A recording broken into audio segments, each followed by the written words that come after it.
नमस्ते बच्चों, स्वागत है आप सभी का Sanskrit hub by Pankaj sir में। और अभी जो हम एक व्याकरण की सीरीज पढ़ रहे हैं जिसमें केवल और केवल अभी व्याकरण की कक्षाओं के बारे में डिस्कस कर रहे हैं, तो उसमें आज नया टॉपिक लेकर के आया हूं, संधि। बेसिकली एक दिन हमने संधि डिस्कस की थी लेकिन इतने अच्छे से हम नहीं पढ़ पाए थे, तो फिर मैं सोचा कि चलो यार एक सीरीज ही लाते हैं और इसमें सारी संधियां एकदम अच्छे से बेसिक से लेकर के और अंत तक जितना भी है जीरो से और पूरी संधि एक धीरे धीरे करके हम एक एक क्लास में खत्म करेंगे। तो आज मैं स्टार्ट करने जा रहा हूं संधि, और संधि में हम आज क्या पढ़ने वाले हैं वो आगे कक्षा में आप देखेंगे। तो चलिए, संधि किसे कहते हैं अगर ये पूछा जाए तो परिभाषाएं हमें पता ही है कि दो वर्ण जुड़ते हैं और ऐसा ही कुछ जहां पर होता है उसे संधि कहते हैं। लेकिन अगर पूर्ण परिभाषा में बताना हो तो आप कह सकते हैं दो समान वर्णों के मेल से, दो वर्णों के मेल से जो विकार या बदलाव उत्पन्न होता है, दो वर्ण मिले, दो समान वर्ण मिले या दो कैसे भी वर्ण मिले, दो समान वर्णों या दो भिन्न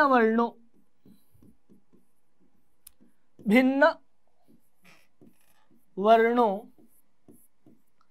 के मेल से अर्थात उनके जुड़ने से जो विकार उत्पन्न होता है, इन दोनों के जुड़ने से जो तीसरा ये विकार उत्पन्न होता है उसे ही हम क्या कहते हैं, संधि कहते हैं। आपने भी देखा होगा और बहुत सारे संधियों के अलग अलग प्रकार से नाम रखे गए हैं।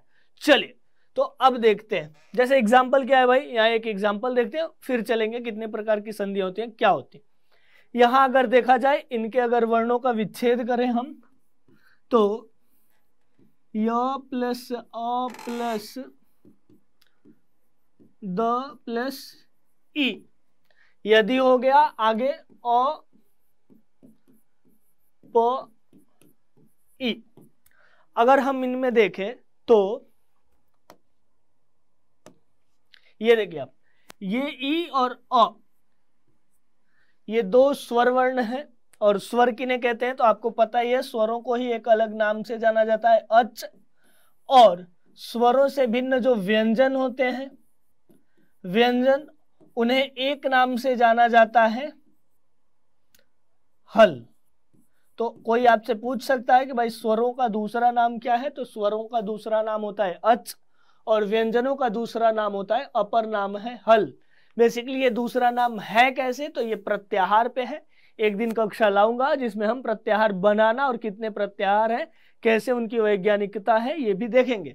अभी देखिए, तो अच एक प्रत्याहार है जिसमें सभी स्वर आ जाते हैं, इसलिए अच का अपर नाम स्वर कह सकते हैं। और हल एक प्रत्याहार है जिसमें सभी व्यंजन आ जाते हैं, इसलिए कहा जाता है हल व्यंजन है, और अच जो है वो स्वर है। अब देखिए, यहां दो स्वर हैं और इन दो स्वरों के स्थान पर जब ये दोनों आपस में जुड़ते हैं, जुड़ने का मतलब क्या होता है, ये इससे जुड़ा है अर्थात ये मेरे दोनों हाथ आपस में जुड़े, इसका मतलब क्या हुआ, इन दोनों के बीच में कोई भी तीसरा रुकावट या बाधा नहीं है।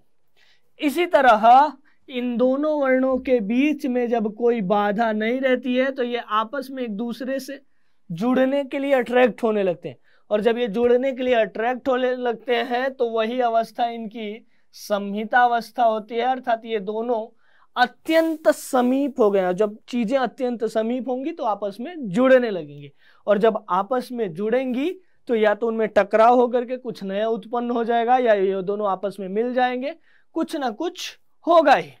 तो यही हुआ, ये जब आपस में टकराव होता है या जब जुड़ने लगती हैं तो संधियां होती हैं, और जब संधि होती है तो इस ई के स्थान पर य आ जाता है, तो बन जाता है आपका यद्यपि। अगर इनको आपस आप ई के जगह पर य लिखेंगे तो बन जाएगा यद्यपि। ऐसे ही विद्या प्लस अर्थी, व प्लस ई, वी प्लस दो प्लस य प्लस आ प्लस अ, आगे है र थ ई विद्यार्थी। ठीक है, अब देखिए यहां आपको दिखाई देगा आ और अ, आ और अ दिखाई दे रहे हैं, ये भी दो स्वर व्यंजन हैं, और हमें सामान्यतः पता है कि अ प्लस अ बराबर आ, अ प्लस आ बराबर भी आ, आ प्लस अ बराबर भी आ और आ प्लस आ बराबर भी आ, तो वही क्या हो जाएगा, इनके जगह पर आ हो जाता है विद्यार्थी। ऐसे ही त जगत नाथ, त और न आपस में जब जुड़ते हैं तो इस पहले वाले त के जगह पर न हो जाता है, बन जाता है जगन्नाथ।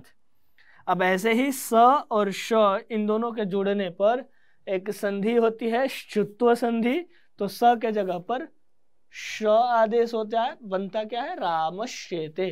तो ये कुछ हमने संधियों के एग्जाम्पल्स देखे। चलिए, ये तो संधि ऐसे होता है कि अर्थात जब ये दो वर्ण आपस में जुड़ते हैं, ये जुड़े या ये जुड़े या ये दोनों जुड़े या स और श जुड़े, इन दोनों के जुड़ने पर जो ये तीसरा विकार उत्पन्न हुआ है, यहाँ न हो गया, यहाँ श हो गया, यहाँ आ हो जाता है, यहाँ य हुआ है, यही क्या है, यही संधि है।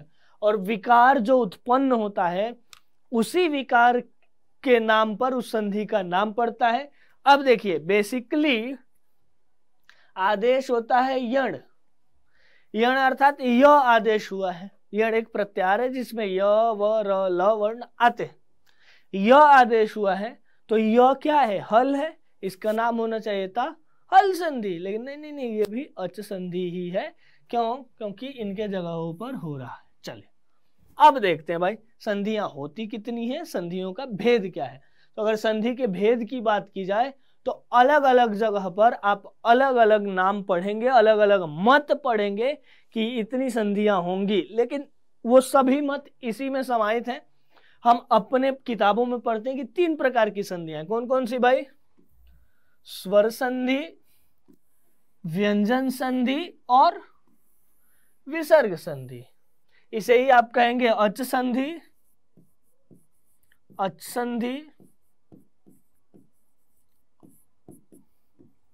हल संधि और एक और आप नाम देंगे विसर्ग संधि।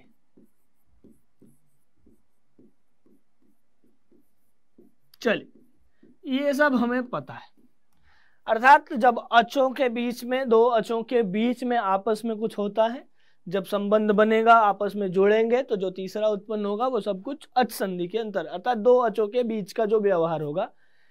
दो अचों को ही न लीजिए, आप कह सकते हैं कि जब दो वर्ण जुड़ रहे हैं, ए और बी मान लीजिए ये जुड़ रहे हैं, अ और ब आपस में जुड़ रहे हैं, तो पहला वर्ण मूलतः क्या होना चाहिए, स्वर। अब दूसरा क्या वर्ण है उससे कोई फर्क नहीं पड़ता है, ठीक है। ऐसे ही हल संधि में क्या होगा, क्यों, क्योंकि देखिए हर जगह तो आपको यह दिखाई देगा कि दो स्वर आपस में जुड़ रहे हैं, कुछ तीसरा उत्पन्न हो, किंतु कुछ एक्सेप्शनल रूल्स भी आएंगे, तब आप क्या करेंगे भाई, इसलिए एक नॉर्मल रूल बनाइए कि दो वर्ण आपस में जुड़ेंगे और उन दो वर्णों में पहला वर्ण जो होना चाहिए वो स्वर होना चाहिए। क्यों मैं ये रूल बता रहा हूं, बेसिकली ये कहीं गलत हो सकता है आप कहेंगे, तो गलत नहीं, बात वही है आपकी। मैं कह रहा हूं कि दो स्वरों का आपस में योग होना चाहिए, किंतु कुछ एक्सेप्शनल रूल्स भी है ना भाई। अब अभी आप नहीं पढ़ रहे हैं, लेकिन आगे जाकर के आप पढ़ेंगे कि स्वर वर्ण हो और प्लस यकार आदि प्रत्यय हो तो भी आदेश होगा। तो भाई यह तो स्वर नहीं है, हो रहा है कि नहीं हो रहा है, इसलिए एक ऐसा रूल बनाओ कि आगे एक्सेप्शनल से भी बच जाओ। तो कह दो, आप ये कह सकते हैं दो वर्णों का योग हो और जहां पर प्रथम वर्ण क्या हो, स्वर हो, वो क्या हो गया, स्वर संधि। ऐसे ही दो वर्णों का योग हो, दो वर्णों का योग हो और प्रथम वर्ण यदि आपका व्यंजन है, व्यंजन है अर्थात हल है, तो उसे हम कहेंगे हल संधि। यहां भी दो वर्णों का योग हो, प्रथम वर्ण आपका विसर्ग हो और बाद में क्या आ रहा है क्या नहीं आ रहा है उससे हमें कोई बहुत मतलब नहीं रखना हो, तो आप कह सकते हैं कि यहां भी क्या है, विसर्ग संधि। क्लियर।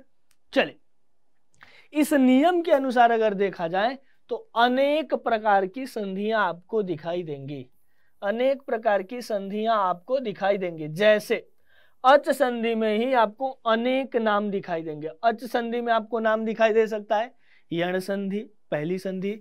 सवर्ण दीर्घ संधि जिसे हम दीर्घ संधि के नाम से जानते हैं, गुण संधि, वृद्धि संधि, अयादि संधि, पूर्व रूप संधि, पर रूप संधि, प्रकृति भाव संधि, ऐसे अनेकों नाम आपको दिखाई दे सकते हैं।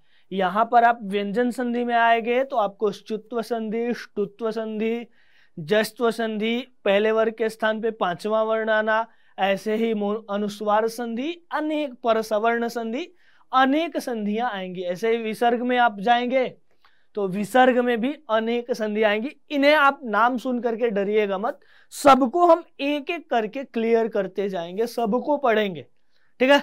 चलिए, तो विसर्ग संधि में भी आपको आ सकता है, कहीं विसर्ग के जगह पर उत हो रहा है, कहीं विसर्ग को रेफ कर दिया जा रहा है, कहीं विसर्ग की जगह पर सकार किया जा रहा है, कहीं कहीं विसर्ग का लोप कर दिया जा, तो ऐसे अनेक चीजें आपको दिखाई देंगी। आज हम क्या पढ़ने वाले हैं भाई, तो आज इस कक्षा में हम स्टार्ट कर रहे हैं अच संधि। और जब अच संधि स्टार्ट कर रहे हैं तो थोड़ा सा देख लेते हैं अच संधि क्या है। तो अभी हम बात कर रहे थे कि अच संधि जब हम पढ़ते हैं तो अच संधि का रूल होता है कि 2 वर्ण हो। संधि का रूल ही है कि 2 वर्ण हो,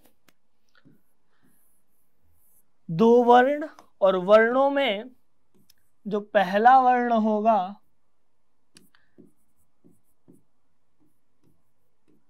यह पहला वर्ण स्वर होगा,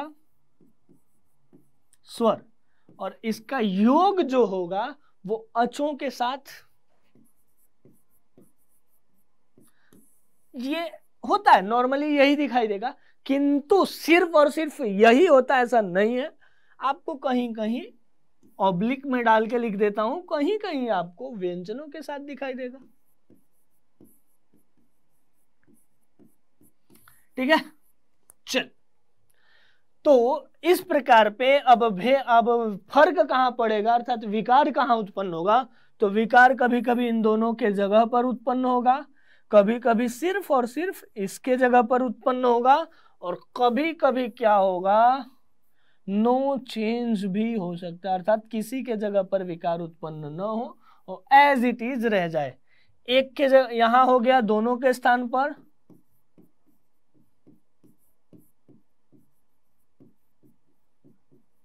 दोनों के स्थान पर, कहीं होगा सिर्फ और सिर्फ पूर्व के स्थान पर,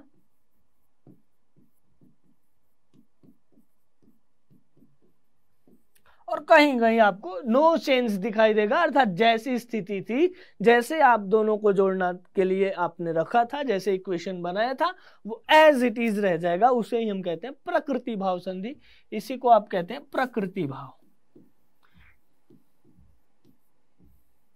ठीक है।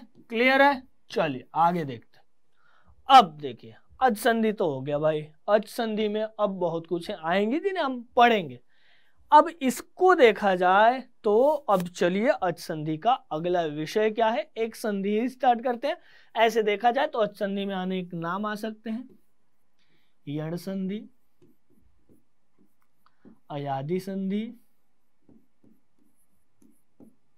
गुण संधि, वृद्धि संधि, पूर्व रूप, पररूप, प्रकृति भाव।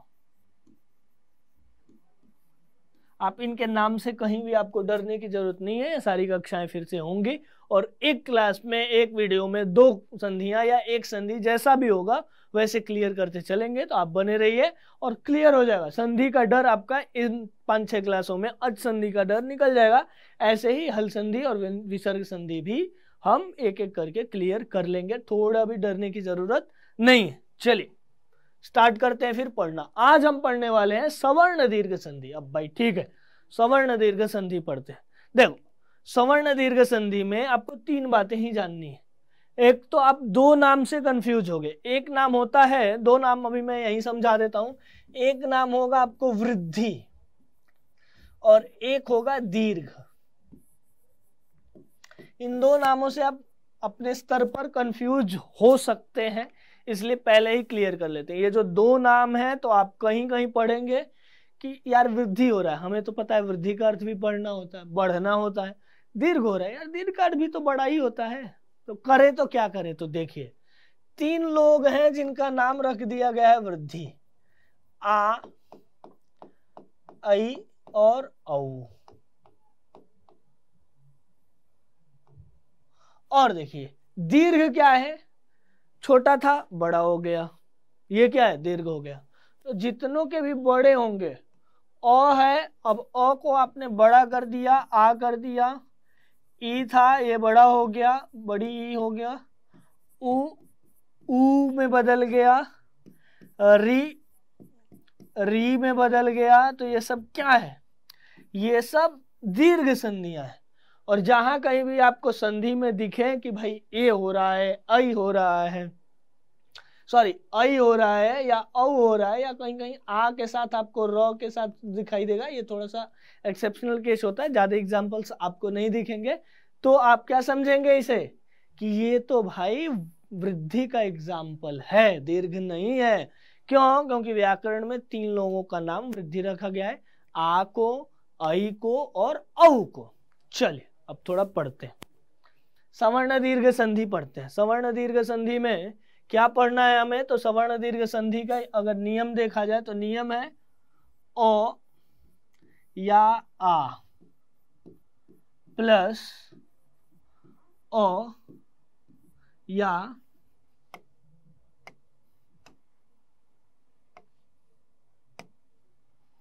ओ या आ। चलिए अब इसको देखा जाए तो क्या होगा भाई, इन दोनों के ही जगह पर आ हो जाएगा, आ।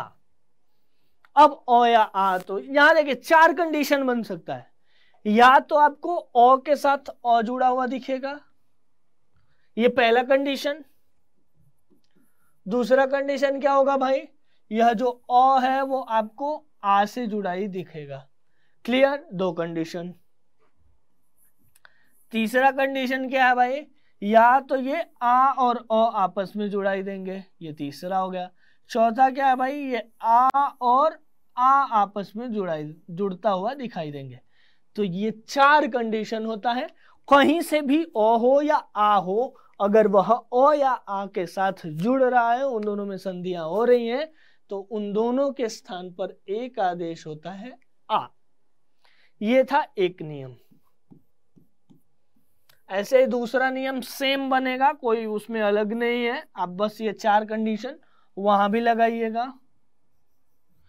ई या ई प्लस ई या ई इज इक्वल टू ई। ठीक है, यहां भी सेम चार कंडीशन। कैसे? जैसे ई भैया ई से जुड़ गए, फिर ये ई गए और इनसे जुड़ गए, एक और दो कंडीशन इससे बन गए, और तीसरा इनसे, इन दोनों को जोड़ने से बन गया, और चौथा कंडीशन ये लोग जुड़ गए आपस में तो बन गया। टोटल मिलकर के कितने कंडीशन हो रहे? तीन और चार। तो ये चार कंडीशंस में होता है। ऐसे ही ऊ के साथ भी, ऊ या ऊ प्लस ऊ या ऊ इज इक्वल टू ऊ। ठीक है, अब देखिए यहां भी आपको चार ही दिखाई देंगे। चार कैसे? सेम इनके जैसा ही यहां पे भी चार कंडीशंस दिखाई देंगे। ऊ को ऊ से जोड़िए या ऊ को ऊ से जोड़ लीजिए, या तो ऊ को ऊ से जोड़िए या ये ऊ को ऊ से जोड़िए। चार कंडीशन होंगे और चारों में बनेगा क्या? तो ऊ ही बनेगा। ये है आपका सवर्ण दीर्घ संधि। ऐसे ही री का री और री जुड़ने पर भी री, री और री जुड़ने पर भी री। ऐसे ही री का नहीं होता है, थोड़ा सा आपको ध्यान रखना है। री जो होता है, री का तो बन जाएगा, री प्लस री इज इक्वल टू री तो दिखाई देगा। पितृ प्लस ऋणम पितृणम कर देंगे आप, लेकिन री का एग्जाम्पल आपको नहीं दिखाई देता है। तो जब री के जगह पर आदेश करना होता है तो आपको एक्सेप्शनल में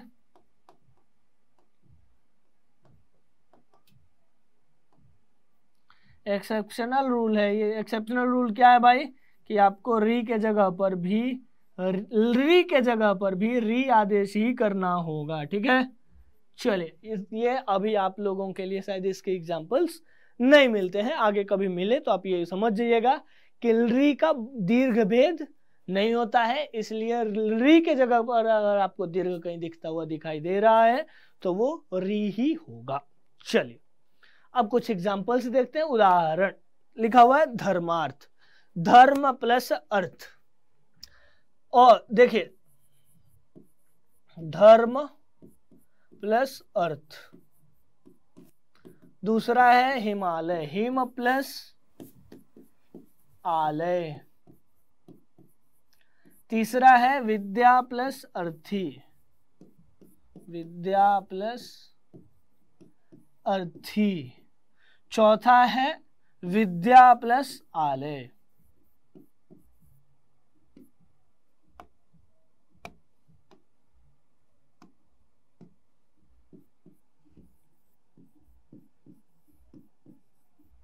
चलिए ये 4 कंडीशंस हैं।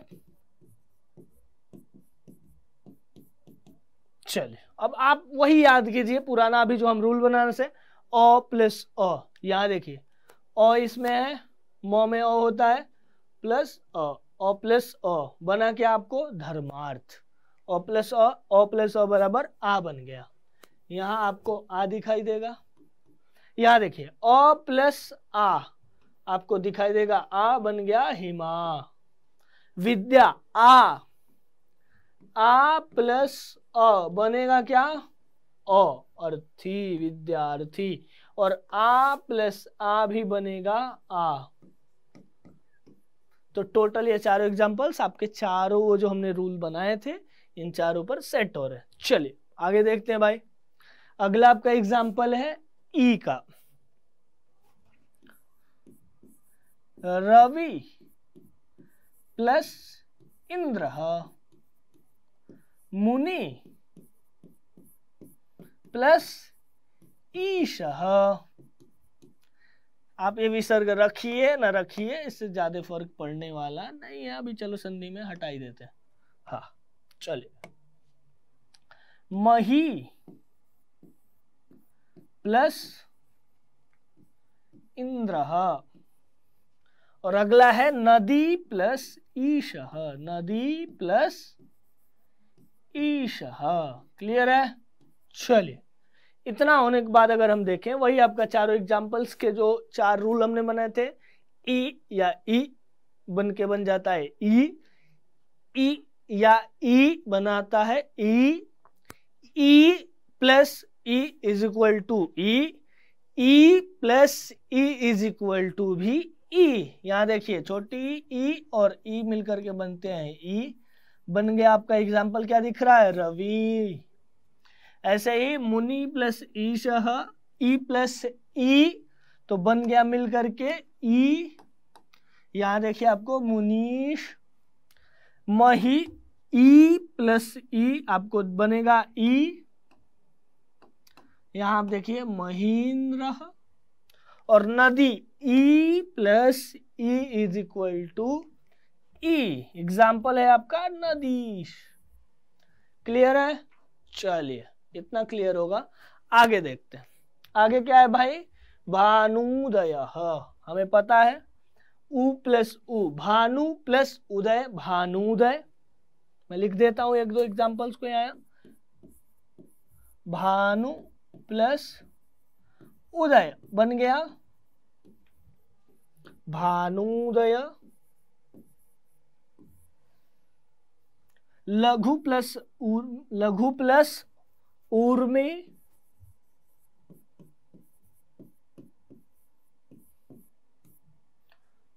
ये देखिए उ प्लस उ। ऐसे ही वधु प्लस उत्सव, वधु प्लस उत्सव। ये उ और उ बन गया क्या उ वधूत्सव। ऐसे ही भू प्लस ऊर्ध्व,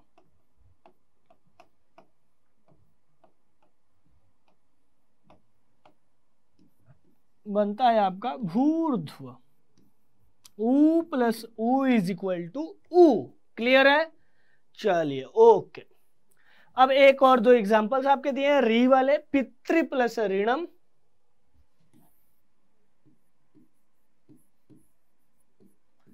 पितृ प्लस ऋणम बनता है आपका पितृणम, री प्लस री इज इक्वल टू री। ऐसे ही मातृ प्लस ऋणम मातृणम। चलिए मातृ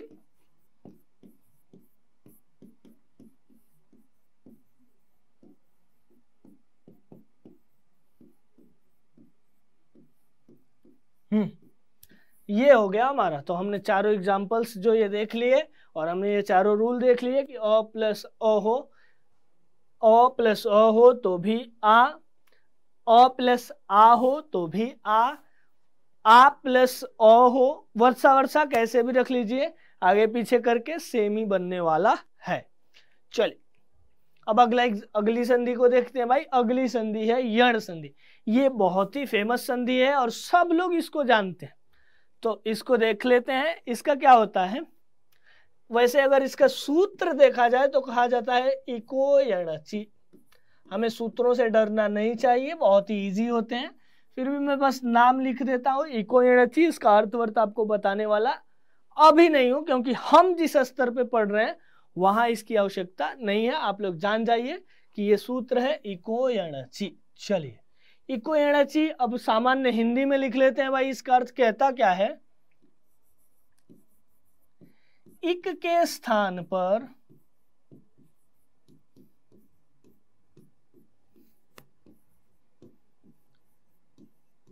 यण आदेश होगा।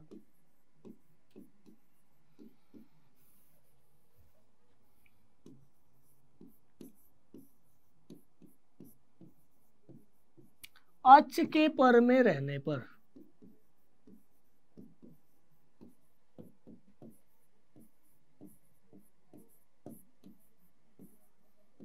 सामान्य अर्थ क्या हो भाई, इक के स्थान पर यण आदेश होगा, पर में यदि अच हो तो। हमें इक भी नहीं पता है, यण भी नहीं पता है, अच नाम सुना हुआ है। अच क्या होता है, वो स्वर, अच को कहते हैं हम स्वर।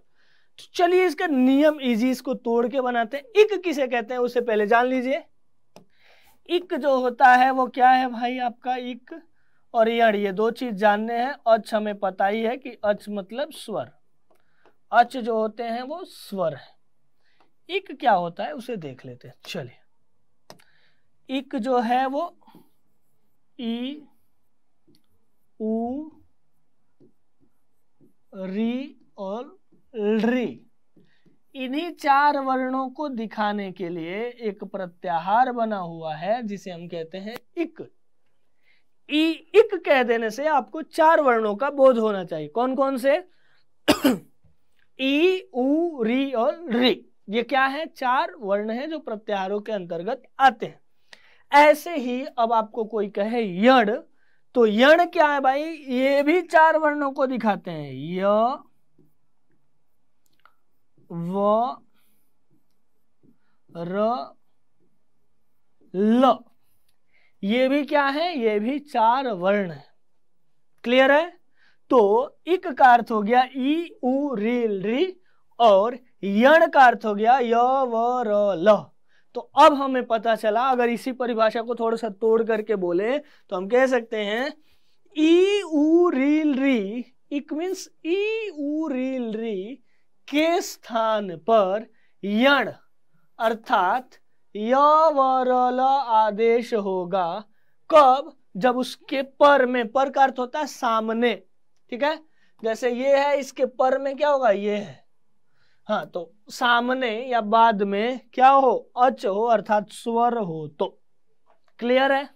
चलिए अब नियम देखते हैं, नियम को बनाते हैं, थोड़ा सा इसको चार्ट वार्ट के तरह से बनाते हैं। कह रहा है ई उ री री, इन चारों का योग किसके साथ हो, अच के साथ हो। अच, और अच किसे कहते हैं भाई, स्वर। देखिए अब हम ही अभी जस्ट एक सेकंड पहले एक नियम हमने पढ़ा था, क्या पढ़ा था कि ई के साथ अगर ई जुड़ गया तो बन जाएगा ई। तो अब वो बात अंडरस्टूड हो गई है हमें कि सीधा ई नहीं आना चाहिए, ई के साथ ई अगर आ गया तब तो बात गड़बड़ हो सकती है। तो एक और कंडीशन लगा लीजिए, अच हो लेकिन वो कैसा हो, असमान हो। क्यों? क्योंकि समान स्वर पे हमने सवर्ण दीर्घ संधि पढ़ ली है। चलिए क्लियर है इतना, इस बात को बस मैं आपको रिमाइंड करा दिया। इसको याद रखिएगा कि ई ऊ री और री के बाद अच तो आए लेकिन वह अच कैसा हो, असमान हो। क्लियर? चलिए,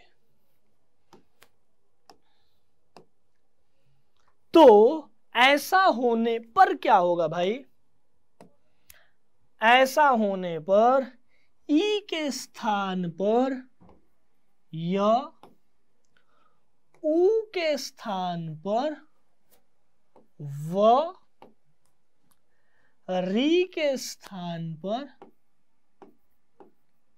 र और री के स्थान पर ल आदेश होगा। किसके स्थान पर? सिर्फ और सिर्फ ई के स्थान पर, सिर्फ और सिर्फ ऊ के स्थान पर, री के स्थान पर और री के स्थान पर। किंतु आपके इन अचों के स्थान पर नो चेंज, वो एज इट इज रह जाएंगे। ठीक है, क्लियर है? इसी को अगर आप कहें तो आप ऐसे भी जोड़ सकते हैं, एक अलग चार्ट दिखा सकते हैं, ई ऊ री और री प्लस स्वर, तो ई के जगह पर य, ऊ के जगह पर व, री के जगह पर र, री के जगह पर ल। ठीक है, स्वरों में कोई परिवर्तन नहीं रहता, वो स्वर जैसे ही रह जाते हैं। क्लियर है? ठीक है, चलिए अब ई कहने से सिर्फ और सिर्फ ई नहीं होता है, ई कहने से आपको मान लेना है कि ई कहने से ई का भी ग्रहण होगा, ऊ कहने से ऊ का भी ग्रहण होगा, री कहने से री का भी ग्रहण होगा, किंतु री कहने से री का ग्रहण, दीर्घ री का ग्रहण नहीं होगा। क्यों? क्योंकि इसका दीर्घ नहीं होता है। चलिए अब एग्जांपल से देखते हैं, क्लियर होता जाएगा। जैसे देखिए, अति प्लस उत्तम, यहां देखिए ई है और आगे आपका ऊ है, तो ई के जगह पर य आदेश बन जाता है आप, और ऊ एज इट इज रहता है, बन जाता है अत्युत्तम। ऐसे ही ई है और आगे अ है, ई के जगह पर य बन जाता है इत्यत्र। ऐसे ही एक और एग्जाम्पल आपको दिखाता हूं, बहुत सी फेमस संस्कृत का एग्जाम्पल है, सुधी प्लस उपास्य, उपास्य, तो ये देखिए ई है सामने य है, बन जाएगा शुद्ध्युपास्य। ठीक है, चलिए ऐसे ही ई है, आ है, बन जाएगा इत्यादि। अब यहां देखिए अनु प्लस अयः, अनु प्लस अयः, ऊ के जगह पर व, ओ ऐसे ही रहता है, बन जाएगा अ न वो प्लस अयः, जोड़ने पर बन जाता है अन्वयः। ऐसे ही सु प्लस आगतम बनता है स्वागतम, पितृ प्लस ए, री के जगह पर पी प्लस त, और यहां देखिए री है, री के जगह पर हमने र कर दिया और सामने ए एज इट इज रह गया, जुड़ने पर बनता है पित्रे। ऐसे ही आपका मातृ प्लस आज्ञा, री के जगह पर र किया, मात्रा बन गया, त और र बन के त्र बन जाता है, आ जुड़ गया, बन गया मात्राज्ञा।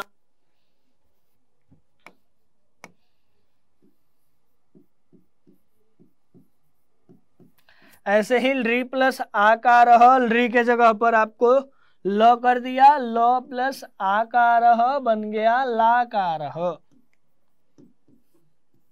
ऐसे ही री प्लस आदेश, री के जगह पर ल कर दिया, बन गया आपका लादेश, लादेश। क्लियर है इतना?